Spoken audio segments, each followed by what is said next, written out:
继续来看农委会辅导的新农食运动的网络购物过来了。只要咱的乡亲伫个6月14号进前，就农委会合作的10间电商平台来消费，唔但会当买到优待新鲜的国产的农产品，同时阁有抽奖的活动，会当讲是有食阁有掠。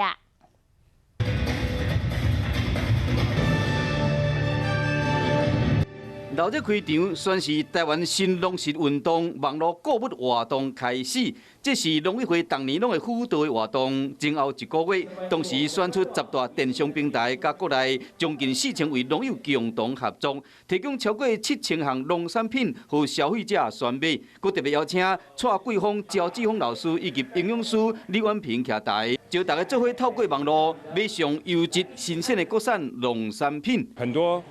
农产品它背后都有一个故事，那我们都希望说这些电商都能够把真正背后的生产者的故事能够一并的带出，也让我们的消费者能够更了解其实前端的农业的一个生产状况。